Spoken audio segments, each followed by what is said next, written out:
messieurs, cher Yves, cher Gérard, chers tous, la dernière fois que je suis venu ici, j'étais avec un certain nombre de manifestants qui m'accueillaient à la porte et je dois dire que j'apprécie la tranquillité dont nous bénéficions ce soir. Enfin, les choses ne sont peut-être pas encore complètement faites.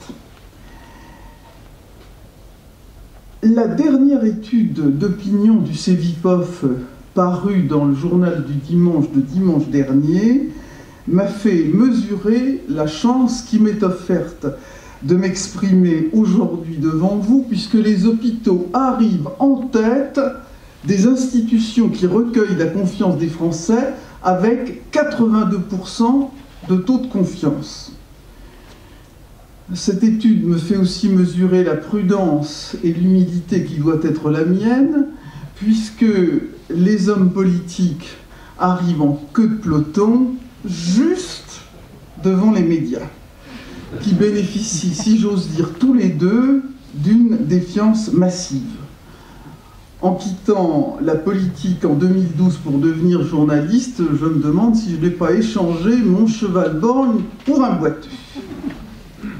Mais cela m'a permis aussi de voir l'envers d'un décor où j'officiais comme protagoniste et où maintenant je suis dans les coulisses et je peux ainsi démêler devant vous, puisque c'est le devoir que l'on m'a confié, de démêler devant vous les rapports complexes entre connivence et méfiance qui existent entre les journalistes et le monde politique.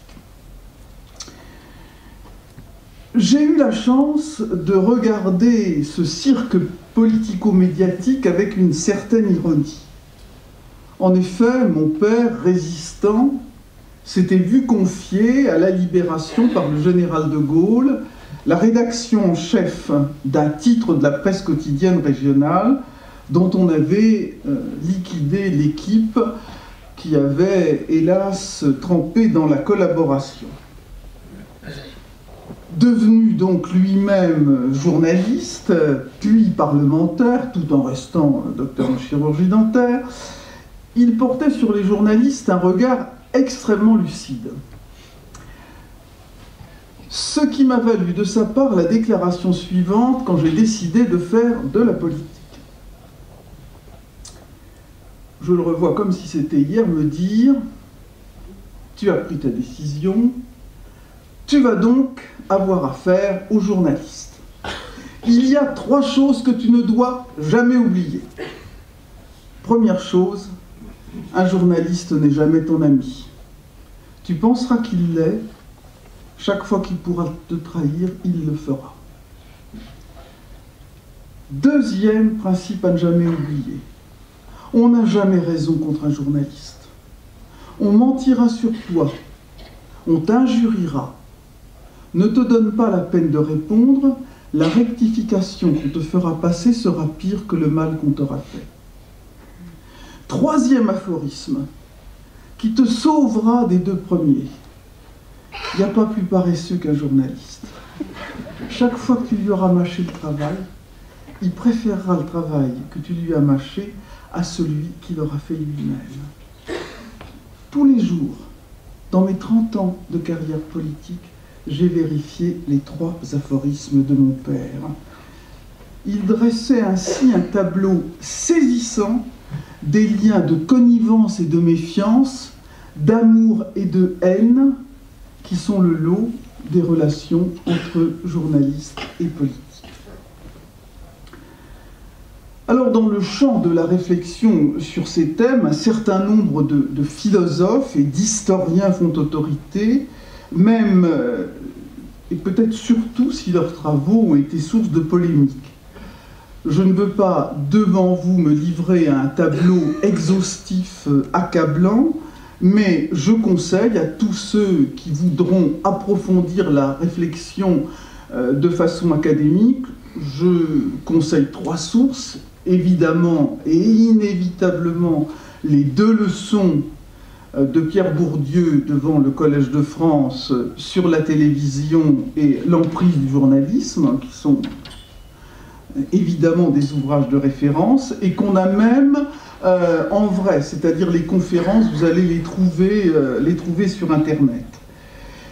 Et c'est le premier qui a conceptualisé, théorisé le concept de connivence. Il fait donc tout à fait autorité. Vous pouvez lire également le livre de Serge Halimi, Les Nouveaux Chiens de Garde, livre, un petit opuscule d'ailleurs, qui est une description sans concession de l'hégémonie de quelques présentateurs omniprésents, je ne vise personne mais vous les reconnaîtrez, et qui sont gardiens de la bienséance journalistique. Enfin, un troisième ouvrage, c'est celui de François Ruffin qui s'appelle « Les petits soldats du journalisme » et qui décrit la paupérisation et la perte de substance d'une profession qui n'a plus de réels moyens d'exercer son métier.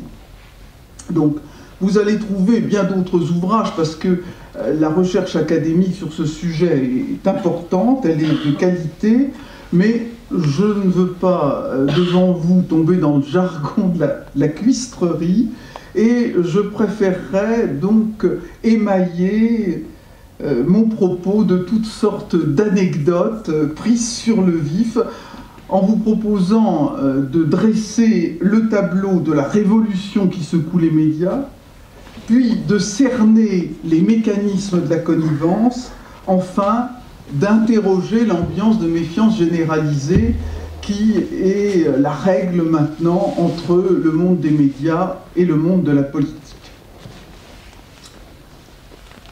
Il est vrai que si on veut comprendre ces mécanismes de connivence et de méfiance, il faut quand même aborder le nouveau paysage des médias, qu'ils soient de presse écrite ou radio ou télévisée. Peu de secteurs ont rencontré des mutations aussi denses, aussi structurantes dans les 20 dernières années. Sous l'effet de la mondialisation, du numérique et des réseaux sociaux, une précision, je ne vais aborder dans mon propos que d'une façon elliptique la question des réseaux sociaux, qui en eux-mêmes justifieraient une conférence de plusieurs heures. Mais sous cette influence, la presse a perdu le rôle que lui avait assigné Michel Foucault, rendre visible ce qui est visible, et même le rôle que lui avait assigné Bourdieu, rendre visible ce qui est caché. Qu'il s'agisse de presse écrite ou de presse audiovisuelle, le processus de concentration capitalistique est massif, et les noms de Lagardère, de Dassault, de Bouygues, de Bolloré brillent au firmament boursier. Pour ces ticounes, un journal ou une télé, ce n'est qu'un élément du portefeuille de leurs activités entre des avions de combat et des travaux publics. Il y avait jadis entre les patrons de presse un lien profondément affectif entre eux-mêmes et les titres dont ils étaient propriétaires. On pense à un Robert Hersan, par exemple, ou à un Émilien Amaury. Le média est devenu un enjeu de pouvoir et une source de profit. Il faut donc des lecteurs et des spectateurs, certes nombreux, et surtout avec un pouvoir d'achat le plus élevé possible. L'audimat quantitatif n'a plus d'intérêt, ou un intérêt très relatif. Ce qui compte, c'est le taux de pénétration chez les CSP+. Vous vous souvenez de la fameuse phrase de Patrick Lelay, l'ancien PDG de TF1, qui avait fait scandale en disant des émissions de sa chaîne: ce que nous vendons à Coca-Cola, c'est du temps de cerveau disponible. Il disait crûment une évidence dont s'accommodent même ceux qui se sont offusqués de cette phrase. Le véritable patron de presse est donc devenu aussi l'annonceur, à qui il convient de ne pas déplaire et qui influe clairement sur la ligne éditoriale. on aurait du mal à comprendre autrement les pages de publicité données par exemple à l'Express par EDF ou Areva, car je suppose qu'il y a quand même peu de lecteurs de ce journal qui achètent de l'uranium ou une centrale nucléaire. Mais on peut comprendre que de payer un certain nombre de pages de publicité influe clairement sur la ligne éditoriale et la défense d'un certain secteur. Alors que l'offre télévisuelle explosait littéralement, qu'Internet envahissait l'espace médiatique, que la radio se maintenait péniblement et que les titres de presse diminuaient fortement. Je pense par exemple, quand j'ai commencé ma carrière politique à Angers, nous avions 3 titres de presse locale, La Nouvelle République, Ouest France, Le Courrier de l'Ouest. La Nouvelle République a disparu et Ouest France a racheté Le Courrier de l'Ouest. On voit qu'il y a des concentrations capitalistiques donc extrêmement importantes. Le secteur public, qui était omniprésent dans le secteur radio-télévisé il n'y a pas si longtemps, ne joue aucune fonction régulatrice, puisqu'il s'est incliné lui aussi devant les diktats de l'audimat. Tous ces phénomènes, et c'est compréhensible, accompagne une médiocrisation, je n'ai pas trouvé un terme, c'est un néologisme, vous me le pardonnerez, je n'ai pas trouvé un terme qui pourrait mieux définir les évolutions de la profession de journaliste. Il faut dire, et c'est une incidente, qu'il est assez extraordinaire de voir une profession de cette importance n'être assortie d'aucune obligation de formation. Si vous décidez, je ne parle même pas des éminents médecins qui sont là, mais si vous voulez vous installer plombier ou coiffeur, on va vous demander un diplôme. Pour avoir la carte de presse de journaliste, il suffit d'avoir exercé 3 mois dans un journal, dans un organe de presse, et d'en avoir obtenu 50% de ses revenus. Aucune qualification ne vous est demandée, aucun diplôme. Alors on voit bien que dans les circonstances actuelles, bien entendu, il y a de grandes signatures, en particulier chez les éditorialistes, mais dès qu'on descend à l'étage inférieur, à l'étage du dessous, du petit peuple du journalisme, on est atterré, et le mot n'est pas trop fort, par l'absence totale de culture générale et de connaissances de base. Si vous y ajoutez une coupe sombre dans les fonctions support, dénoncée par exemple actuellement à Radio France, où le nombre de documentaristes chute de façon très importante, des équipes anémiques, où le stagiaire remplace le titulaire malade au pied levé, on en a, et certainement vous avez eu affaire aussi bien Yves que Gérard, vous avez eu affaire à des journalistes à qui vous avez dû expliquer votre boulot, ce que vous faisiez. On est quand même atterré par le niveau de compréhension, le niveau de connaissance de base. En tant que ministre de la Santé, moi j'avais une trouille, c'était l'accident médical qui surgissait à Noël. Parce que c'est la loi de l'emmerdement maximum, les accidents surgissent toujours au moment des fêtes, hein, vous l'avez remarqué. Et là, on tombait sur le stagiaire. Si on avait la chance, dans les événements habituels, de tomber sur une Martine Pérez au Figaro, un Éric Favreau à Libération, une Frédéric Prabonneau à l'époque à RTL, bon, il y a des journalistes évidemment de qualité, mais si vous tombiez sur les stagiaires, les innombrables contrats précaires, c'était absolument épouvantable. Donc, des équipes anémiques, et même, on peut le dire quelquefois, le côté bon à tout faire. Vous avez, par exemple, dans les chaînes de télévision, ce qu'on appelle le JRI. Alors, le JRI, qu'est-ce que c'est? C'est le journaliste reporter d'image.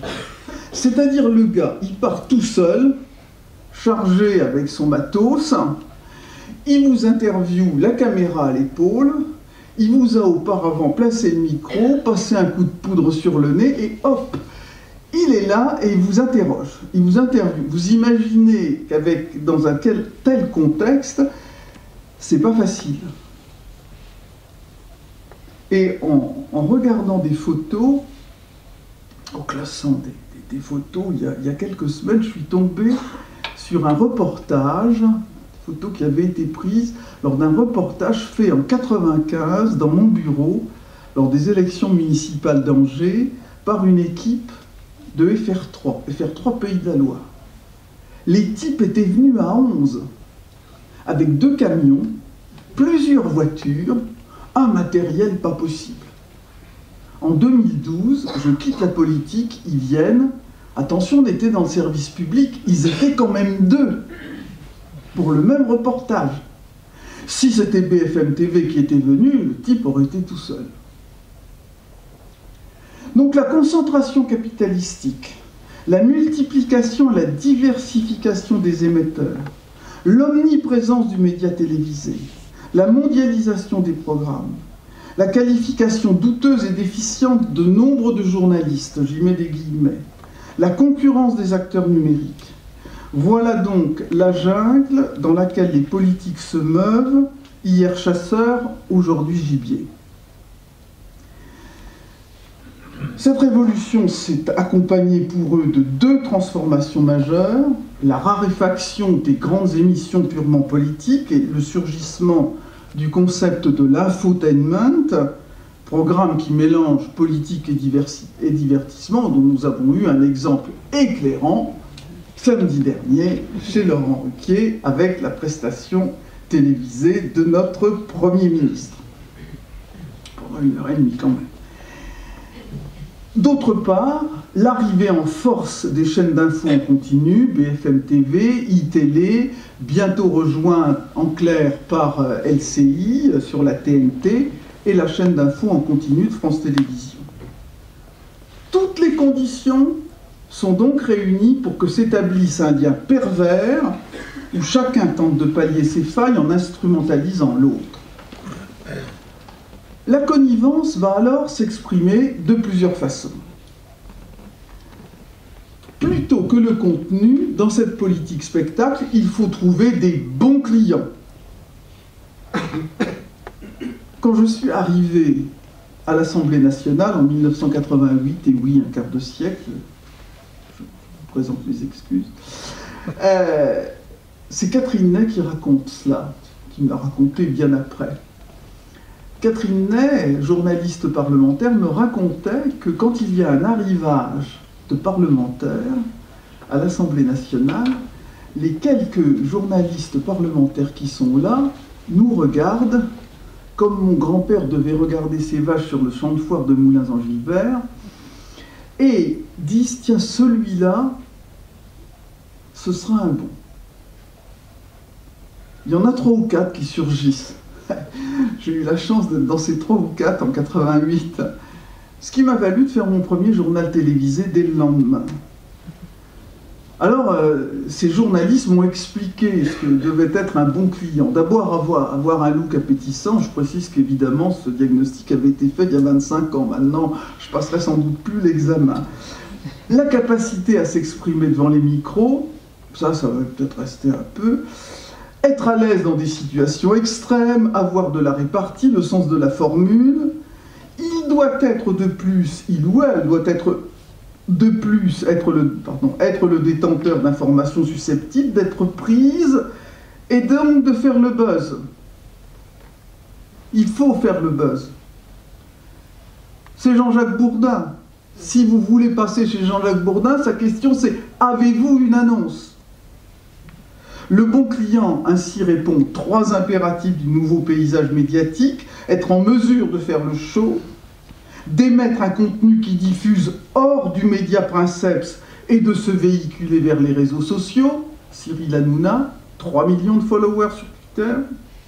Il doit être capable de s'exprimer dans une nouvelle langue très particulière, sujet, verbe, complément, qui évite ce qu'on appelle un tunnel, c'est-à-dire une réponse qui ne doit pas dépasser plus de 30 secondes.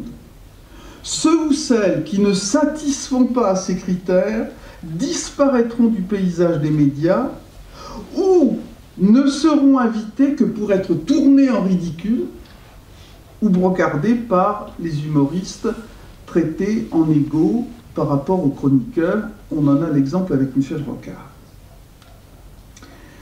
Ces caractéristiques trouvent un écho dans le concept de breaking news, qui veut que sans précaution et sans recul, on révèle l'information au moment de l'événement, avec d'ailleurs certaines déconvenues. On l'a vu par exemple avec l'affaire de d'Hypercacher, où le journaliste Rizet sur BFM TV révèle un certain nombre d'éléments qui peuvent mettre en cause la vie des otages, ou si vous avez regardé le téléfilm hier, le rôle de RTL révélant l'identité de Guy Georges au moment de l'arrestation du tueur de l'Est parisien. Les journalistes vont donc, pour satisfaire au concept de breaking news, développer un réseau d'hommes politiques particulièrement disponibles et polyvalents, qui vont avoir littéralement le rond de serviette sur les plateaux de télévision. Des Parisiens quasi exclusivement, ce qui va donner d'ailleurs une tonalité tout à fait particulière, inscrivant encore un peu plus la coupure entre la France d'en bas, la France profonde, et celle qui se meut sur les plateaux télévisés. Et la complicité ainsi créée fait des obligés dans les deux bords. Mais surtout, la connivence se fait en amont dans le travail de décryptage fourni clé en main par les grands acteurs du monde politique. Vous avez certainement vu, enfin j'espère que vous l'avez vu, vous pouvez vous la repasser, l'émission de Yves Geland, qui était une sorte d'immersion dans l'Élysée. Et le personnage le plus intéressant était celui du conseiller en communication de François Hollande, à dénommé Gaspard Ganzer. Et la façon dont il briefait les journalistes, et la façon dont ensuite Yves Geland filme les journalistes, qui répètent tous la même chose, c'est-à-dire la leçon que leur a donnée le conseiller en communication, est particulièrement intéressante. Mais on comprend que le faible niveau de connaissance des journalistes, leur absence de références solides et l'absence de collaborateurs supports est pain béni pour ces communicants. Et cette connivence va se développer dans un certain nombre d'entretiens, de déjeuners, dans des entretiens réputés off. On fait fuiter des informations faussement confidentielles, des voyages où les journalistes accrédités sont embedded, comme on disait dans les opérations de guerre américaines, sont embarqués. Et on comprend que les émetteurs politiques qui savent développer ces liens informels sont particulièrement protégés. On ne peut pas expliquer autrement la bienveillance dont, au moins au départ de l'affaire, a bénéficié Dominique Strauss-Kahn, qui pratiquait avec un grand bonheur cette stratégie de la complicité, de la connivence avec les journalistes. Car véritablement, la façon dont a été traité Nafissatou Diallo, ne serait-ce qu'au point de vue sémantique dans la presse, est absolument scandaleuse. Le responsable politique et ses collaborateurs sont à disposition pour expliquer, en indiquant hypocritement que cela n'est pas destiné à faire un article ou une émission, mais simplement pour éclairer. L'inspiration, ou du moins l'instrumentalisation mutuelle peut être encore poussée plus loin dans le concept de service rendu. On achète la paix avec le Canard enchaîné en rapportant des discussions confidentielles de bureaux politiques de partis ou du Conseil des ministres. On assure une annonce exclusive en échange d'un reportage bienveillant. « Je veux une exclue », supplie le journaliste soumis au chantage de sa direction. Si vous la lui accordez, il vous renverra l'ascenseur. Une des formes extrêmes de la connivence est sans doute celle que j'ai rencontrée chez les élus locaux, et en particulier chez les maires. Car en effet, la vie sociale dans notre pays a un chef d'orchestre, c'est le maire, vie sociale, vie économique, vie culturelle, vie politique, bien entendu, et ainsi, le maire a véritablement un moyen de pression et de chantage sur la presse locale tout à fait considérable. Je me souviens d'un journaliste de la Nouvelle République qui avait fait preuve vis-à-vis du maire d'Angers d'une certaine liberté d'esprit alors que ses collègues s'étaient complus dans une servilité assez répugnante. Je l'en félicitais. J'ai trouvé un homme dévasté. Il m'a expliqué que, à cause de cette critique bien légère au demeurant, il avait été exclu pendant 6 mois des conférences de presse préparatoires au conseil municipal. C'était évidemment une sanction qui l'empêchait d'exercer son métier. Et j'ai été victime, si l'on peut dire, du même traitement. J'écris des critiques musicales pour Forum Opéra, et notre revue s'est distinguée en lançant une pétition contre l'enlèvement des cloisons à l'Opéra Garnier. Certains ont peut-être suivi cette affaire qui a valu à Hugues Gall de signer un article dans JDD qui s'appelait « Les barbares ne sont pas qu'à Palmyre », avec le sens de la nuance qui caractérise l'ancien directeur de l'Opéra de Paris, bien entendu. On a quand même recueilli avec cette affaire 40 000 signatures. Le directeur administratif de l'Opéra de Paris, j'assistais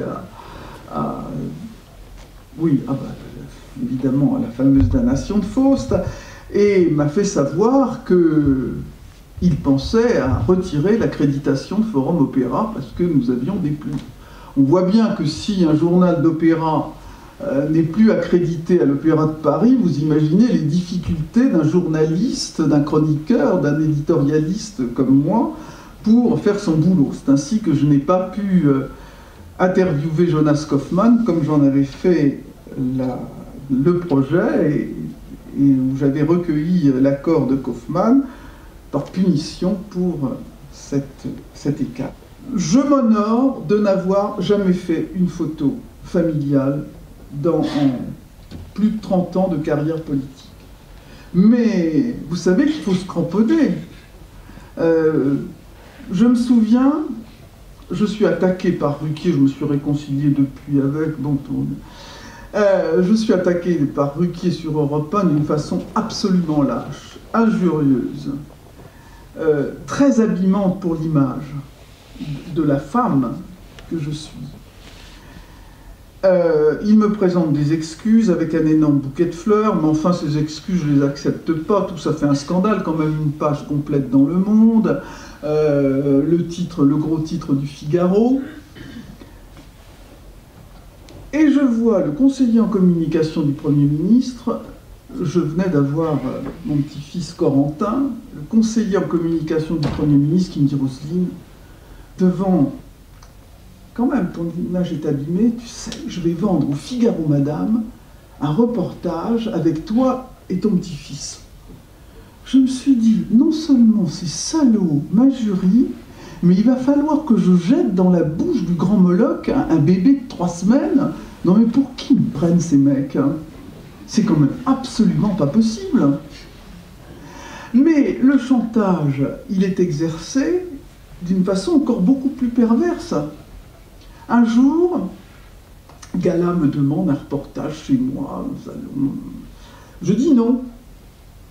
Quelle n'est pas ma stupéfaction 3 mois après, non, 3 semaines après, de voir un reportage où des photos savamment agencées laissaient croire à un reportage chez moi, où l'on racontait que je vivais avec un homme dont j'étais séparé depuis 5 ans, et dont la femme avait trouvé chez le coiffeur la lecture que je vivais avec ce monsieur, ce qui était quand même extrêmement gênant. Je m'en suis excusé auprès de lui, et m'a dit « Écoute, je sais bien que ça ne vient pas de toi. » Et ce qui est terrible, c'est que me plaignant à la rédaction de Gala, j'ai eu cette phrase « Si vous nous aviez accordé cette interview, madame, vous auriez eu un droit de regard, ne vous en prenez qu'à vous-même. »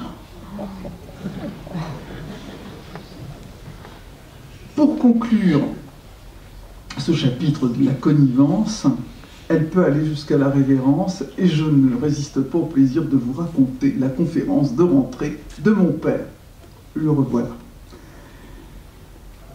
Il invitait chaque année, au mois de septembre, un journaliste du Courrier de l'Ouest, paix à son âme, Michel Gaudin.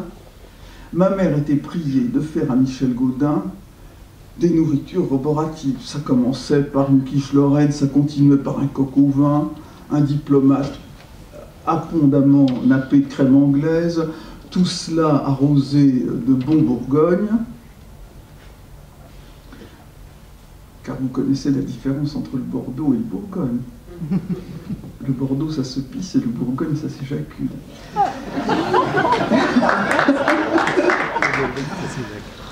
Puis, on servait un cognac, et bien qu'il soit en septembre, un feu brûlait dans la cheminée. Le gars sortait à 5 heures, il était mort, mais cuit, c'était pas possible.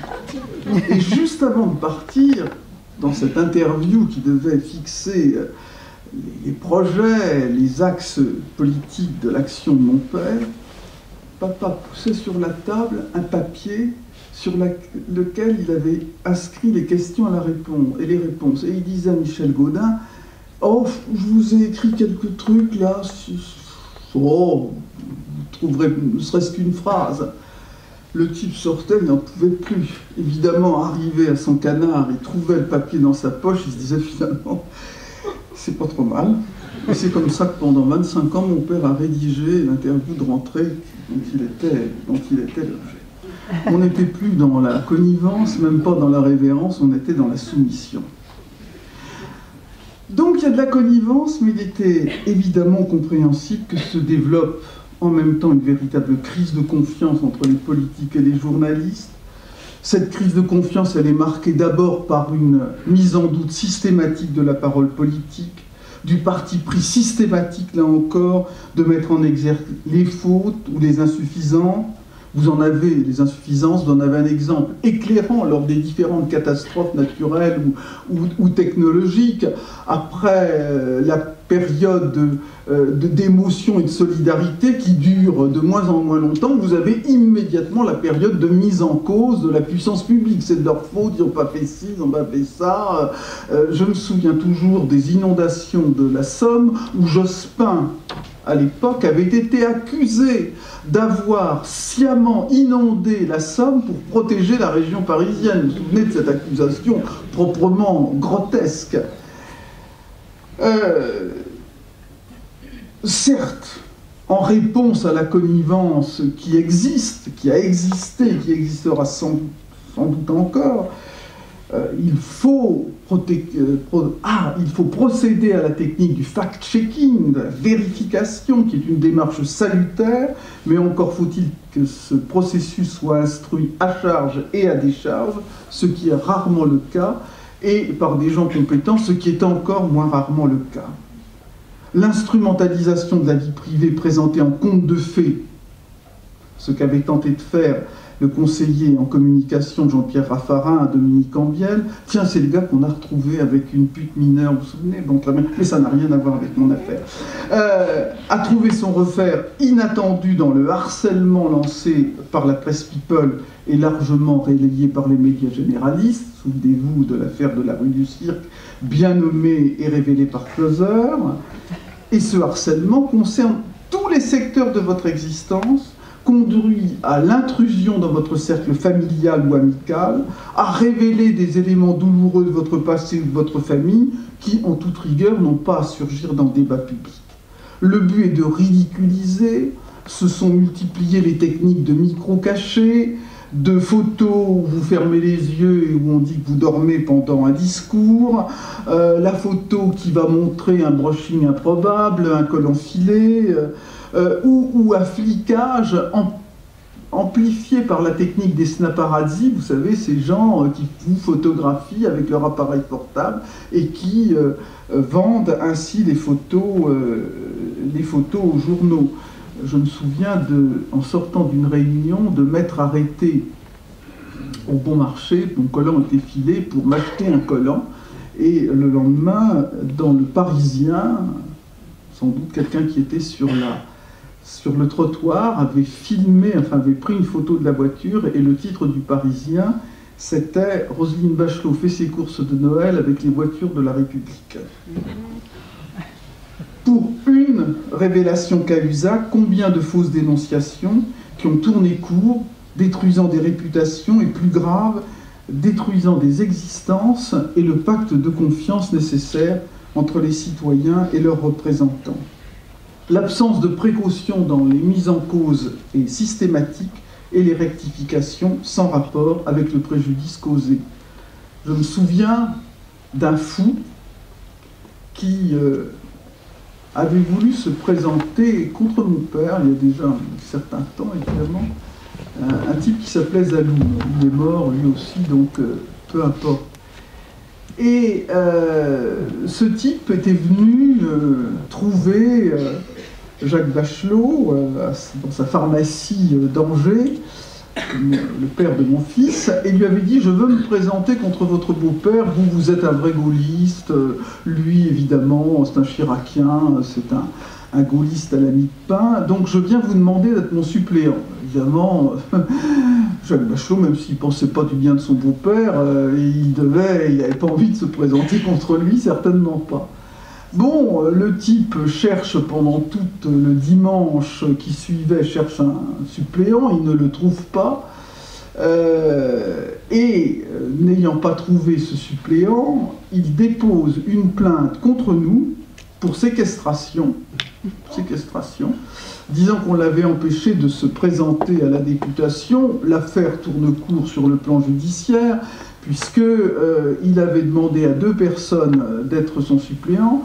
Il avait donc frappé à la porte de l'évêché pour demander à l'évêque, en pyjama, le brave homme lui avait ouvert d'être son suppléant, il n'avait pas évidemment obtenu un accord, et il avait arrêté un bonhomme dans la rue, c'était le procureur de la République. Coup de bol, tout ça avait tourné court. Mais Ouest France avait fait une page dont le titre était « Le gendre du député a tenté de séquestrer un adversaire qui aurait pu être dangereux pour son beau-père. »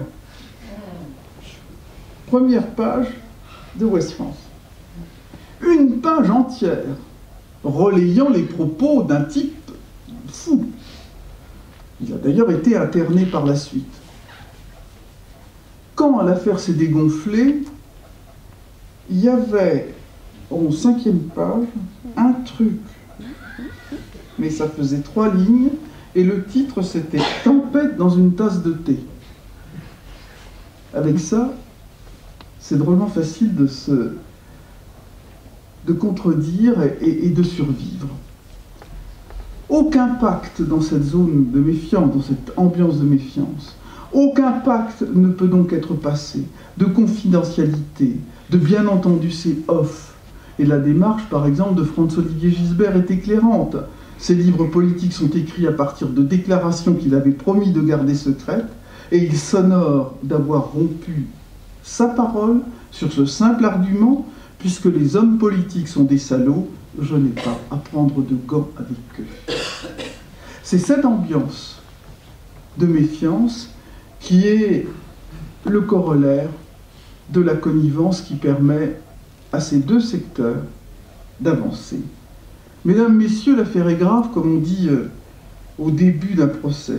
Je n'exonère aucune des parties de leur responsabilité. Les politiques par démagogie, les journalistes par incompétence, les 2 par cupidité. Mais comme dans tous les procès d'assises, ce sera au jury populaire de trancher, donc à vous. Vous avez la parole.